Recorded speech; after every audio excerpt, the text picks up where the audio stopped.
So welcome back मेरे देश के भविष्य 10th स्टैंडर्ड वाले भविष्य। आज ह्यूमन रेस्पिरेटरी सिस्टम को डिस्कस करेंगे। लास्ट वीडियोस में रेस्पिरेशंस को समझ लिया था, एनिमल्स के अंदर किस तरह से होता है, प्लांट्स के अंदर किस तरह से होता है। ठीक है, तो डायग्राम थोड़ा ज़्यादा ही सुंदर बना दिया है मैंने। जो भी थोड़ी बहुत कमियां होगी प्लीज़ थोड़ा सा कॉम्प्रोमाइज़ कर लेना यार। ठीक है, बचपन में मुझे ड्राइंग में हमेशा फर्स्ट प्राइज मिलता था, इसलिए दे देते थे ताकि मैं कंपटीशन में पार्ट ना लूँ, तो समझ सकते हो। ठीक है, तो ये रहा हमारा डायग्राम।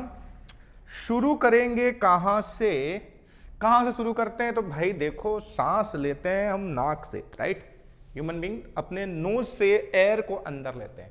पूरी डिटेल लास्ट वीडियो में डिस्कस की थी कि किस तरह से होता है। ठीक है, अगर वो नहीं पता होगा तो यहां समझने का कोई मीनिंग नहीं है, जाके पहले वो वीडियो देखो, उसके बाद ये समझो। ठीक है, तो शुरू करते हैं यहां से। देखो, ये मैंने डायग्राम बनाया नेजल पैसेज या नेजल कैविटी, और ये हमारा माउथ कैविटी, हमारा माउथ और नाक। तुमको पता होगा माउथ और जो नाक होता है ना, इनकी जो कैविटीज है ना, अंदर हमारे थ्रोट के पास जाकर कॉमन हो जाती है।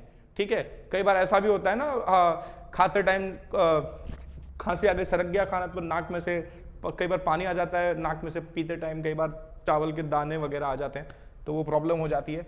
तो ये दोनों जो है ना, अंदर जाके एक ही जगह कनेक्ट होते हैं। ठीक है, तो हमारा एयर जो होता है वो नेजल कैविटी से एंटर होता है। ठीक है, नेजल कैविटी मतलब नाक हमारा कुछ इस तरह का होता है, उसके अंदर ना हमारे कैविटी के अंदर कुछ हेयर्स होते हैं और म्यूकस, स्टिकी सब्सटेंसेस होते हैं जिसको हम म्यूकस कहते हैं। ये हेयर्स और ये स्टिकी सब्सटेंसेस का काम क्या है?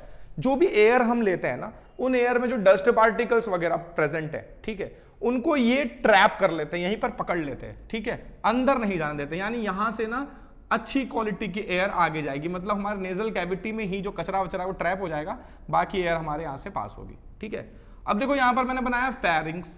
फेरिंग्स क्या है? फेरिंग्स देखो तो दोनों का कॉमन मतलब पॉइंट है, थ्रोट के अंदर प्रेजेंट होता है, जहां नेजल और माउथ कैविटी जाकर कॉमन हो जाती है।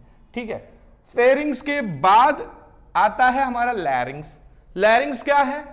हमारा वॉइस बॉक्स बोल सकते हो, साउंड बॉक्स बोल सकते हो, जहां साउंड प्रोड्यूस होता है। इसके बारे में छोटी क्लास में आपने काफी डिटेल में पढ़ा होगा, राइट। वो जो भी एयर के थ्रू वाइब्रेशंस, वहां पर हमारा ना वोकल कॉर्ड प्रेजेंट होता है। ठीक है, थ्रेड लाइक स्ट्रक्चर्स होते हैं, अगर सुना हो तो। जैसे जैसे मतलब एयर पास करोगे आप, उस हिसाब से वाइब्रेशंस होती हैं, उसके हिसाब से साउंड प्रोड्यूस होता है। अगर ये नहीं हो तो इंसान बोल नहीं सकता। ठीक है, तो ये लैरिंग्स है और ऊपर फेरिंग्स है। तो फेरिंग्स और लैरिंग्स के बीच में ना एक लीफ लाइक स्ट्रक्चर होता है। ठीक है, ऐसे फ्लैप जैसा स्ट्रक्चर होता है। ठीक है, तो जब हम ना खाना खा रहे होते हैं, ठीक है, खाना खा रहे होते हैं, तो ये जो लीफ लाइक स्ट्रक्चर होता है ना, ये लैरिंग्स को कवर कर देता है, लैरिंग्स को बंद कर देता है, ताकि जो फूड वगैरह है ना वो ट्रैकिया में एंटर ना हो। ट्रैकिया यानी कि विंड पाइप, और हमने डाइजेस्टिव सिस्टम में पढ़ा था ईसोफेगस जो होता है वो फूड पाइप होता है। तो ईसोफेगस में से फूड पास होता है और ट्रैकिया में से एयर पास होती है। ठीक है, तो लैरिंग्स का कनेक्शन है विंड से, एयर से। ठीक है, तो एयर जाने के लिए ही वो बना हुआ है, वहां पर फूड पार्टिकल्स ना एंटर हो जाए, इसलिए यहां पर एपिग्लोटिस एक लीफ लाइक स्ट्रक्चर होता है जो फूड को वहां एंटर होने से रोकता है। बराबर है, इतना डिटेल में इसके बारे में नहीं जानना है, हमारे इस सिलेबस में इतना कुछ नहीं है इसके बारे में, पुरानी क्लासेस में हमने इसके बारे में पढ़ा होगा।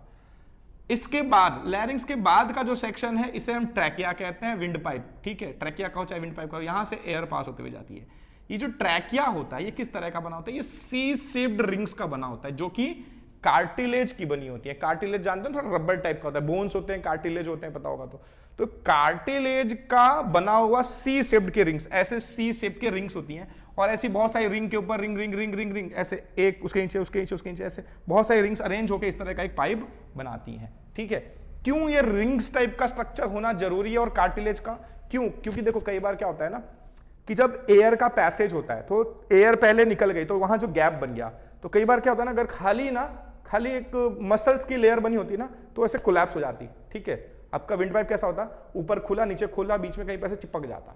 ठीक है, और इस वजह से क्या हो सकता है, इंसान की जान जा सकती है भाई, क्योंकि अगर वो कोलैप्स हो गई ना, चिपक गई ना दो वॉल्स आपस में, तो फिर फर्दर एयर पास ही नहीं होगा, आदमी सांस नहीं ले पाएगा। ठीक है, तो वो कोलैप्स ना हो जाए हमारी जो विंड पाइप है, उसको प्रोटेक्ट करने के लिए इस तरह की रिंग्स का स्ट्रक्चर यहां पर पूरा बना हुआ रहता है। ठीक है, इसको हम कहते हैं ट्रैकिया। अब ये ट्रैकिया क्या होता है, फिर नीचे जाके दो पार्ट्स में डिवाइड हो जाता है।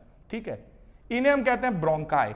ठीक है, एक होगा तो ब्रोंकस कहलाएगा अब क्योंकि देखो ये 2 पार्ट में आगे जाके और भी ब्रांचेस बनेंगे, तो इस तरह के स्ट्रक्चर जो बनते हैं ना उनको हम ब्रोंकाई कहते हैं। इसमें देखो मैंने ऐसे एक एक करके दिखा दिया तो ज्यादा अच्छे से पता चले, इसलिए ये बनाया है मैंने। देखो ये एक ब्रोंकस है आपका, यहां आया 2 पार्ट्स में डिवाइड हुआ, ठीक है, ये वाला एक ऐसा, ये एक आया यहां पर, ऐसे 2 पार्ट्स में डिवाइड हुआ।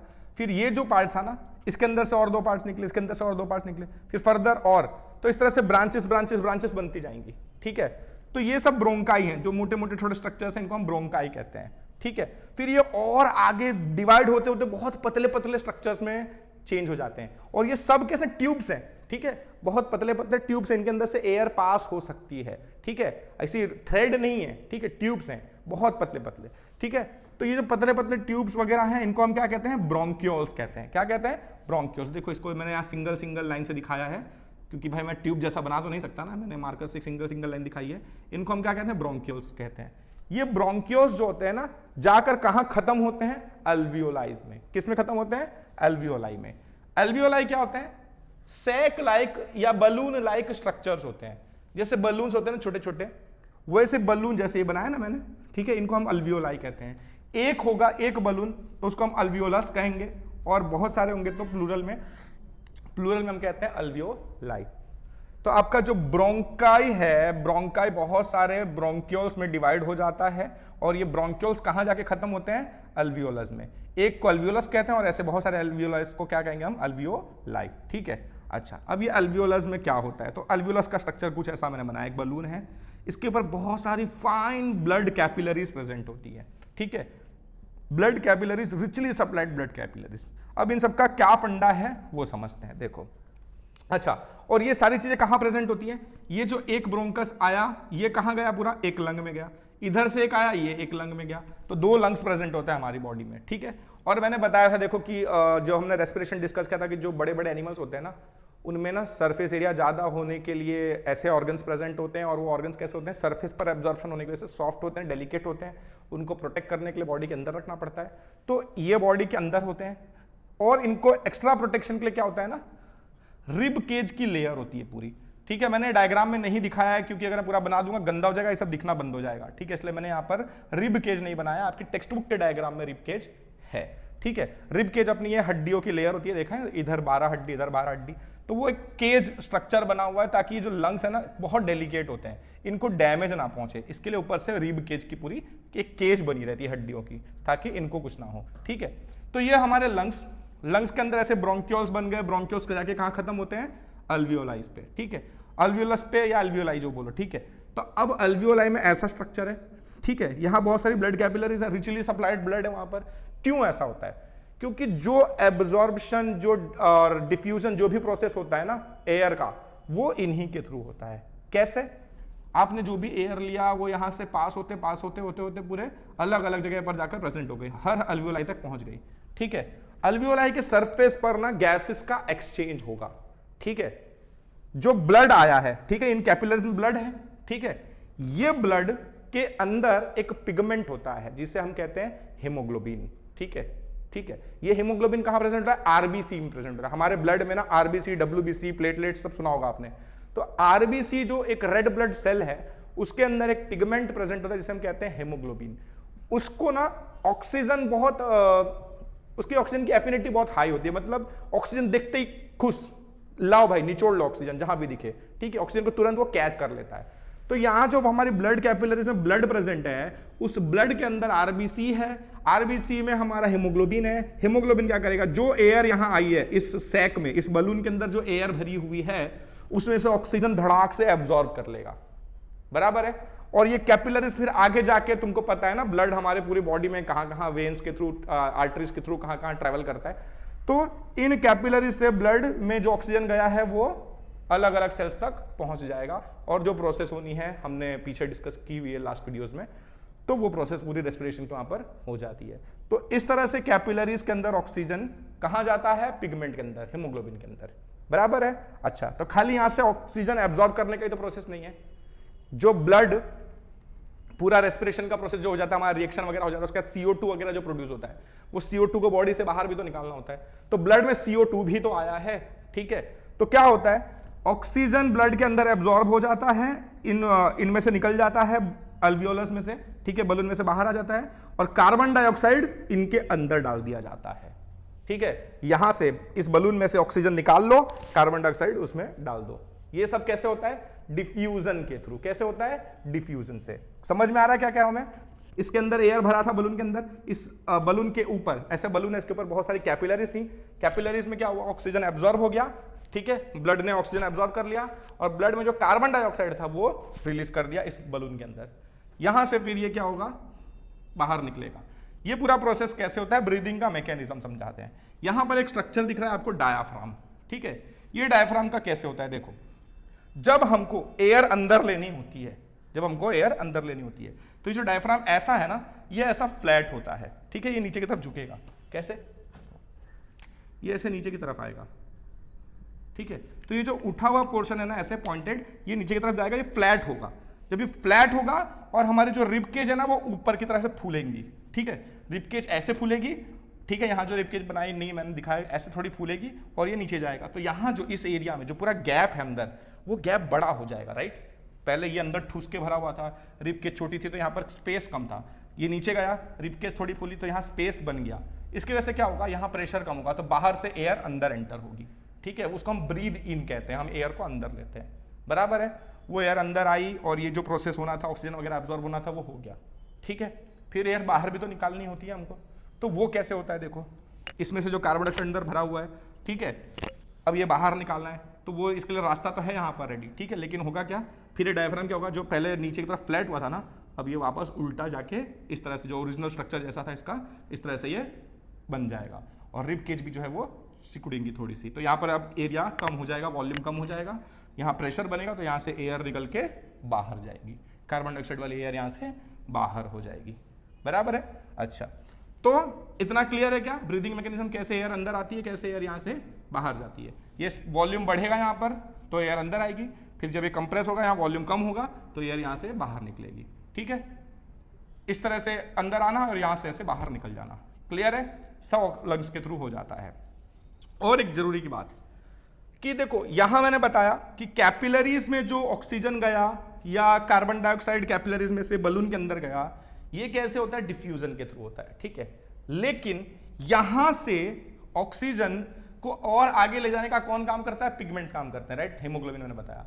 अगर हीमोग्लोबिन नहीं होते, अगर हीमोग्लोबिन हमारे ब्लड में नहीं होता तो ये जो ऑक्सीजन का ट्रांसफर है ये डिफ्यूजन के थ्रू ही करना पड़ता, ठीक है। डिफ्यूजन प्रोसेस से ही करना पड़ता तो क्या प्रॉब्लम होती? अगर डिफ्यूजन प्रोसेस से ये करना पड़ता तो हमारी बॉडी में, हमारे लंग्स से, ठीक है, ऑक्सीजन को हमारे टोज तक पहुंचने के लिए, हमारे जो टोज हैं पैरों में, पंजे जिनको हम कहते हैं, वहां तक ऑक्सीजन को पहुंचने के लिए 3 साल लग जाता अगर सिर्फ डिफ्यूजन से हो तो, ठीक है। तो डिफ्यूजन से जो बड़े बड़े एनिमल्स जैसे हम हैं, बड़े और एलिफेंट्स हैं, लायन है वगैरह है, तो इन सब में ना बड़ा स्ट्रक्चर है बॉडी का, तो अगर डिफ्यूजन से ऑक्सीजन ट्रांसफर करते बैठे हम तो हमारी जिंदगियां बीत जाएगी, ऐसे ही मर जाएगा बंदा, ठीक है। तो वो चीज को हटाने के लिए मतलब नेचर ने एक ऐसा सिस्टम बनाया है, या गॉड ने, जो भी बोलो, जिन्होंने बनाया हमको भाई, एक ऐसा सिस्टम बनाया है कि पिगमेंट्स डाल दिए। पिगमेंट्स क्या करते हैं? ब्लड के अंदर प्रेजेंट होते हैं, धड़ाक से ऑक्सीजन एब्जॉर्ब कर लेंगे, ठीक है। और वो ब्लड हमारा फास्ट फास्ट पूरी बॉडी में मूव करता ही करता है, वो ब्लड के साथ जाएगा तो हर जगह पर ऑक्सीजन पहुंचा देगा, तो वहां डिफ्यूजन का प्रोसेस नहीं करना पड़ेगा हमको, ठीक है। इधर से इधर, इधर से इधर, इधर से पहुंचाने से अच्छा है डायरेक्टली पिगमेंट में ही डाल दिया, पिगमेंट लेके चला जाएगा और हर जगह पिगमेंट, बहुत सारे पिगमेंट्स होते हैं, हर जगह पहुंचते ही हैं, सब जगह वो ट्रांसफर कर सकते हैं। तो वो प्रोसेस फास्ट करने का काम कौन करते हैं? पिगमेंट्स करते हैं। ये बड़े बड़े एनिमल्स के अंदर प्रेजेंट होते हैं, बराबर है। हमारे अंदर वो जो पिगमेंट है उसे हम कहते हैं हेमोग्लोबिन, और हेमोग्लोबिन प्रेजेंट होता है कहां? आरबीसी में। क्लियर है? याद रहेगा पक्का? अच्छा, तो ये पूरा अल्वियोलस का फंक्शन हो गया। ये कैसे ब्रांच डिवाइड होता है ये दिखा दिया मैंने, ब्रोंकियोल्स का बता दिया, ब्रोंकाई बता दिया, mouth cavity, nasal cavity, okay. ये सारी चीजें तो हमने कवर कर दी, तो मेरे ख्याल से आज का टॉपिक यहीं पे हो जाना चाहिए, राइट। तो आपको ये भी बता दिया मैंने हेमोग्लोबिन का। हाँ, एक चीज और बाकी रह गया, रुको।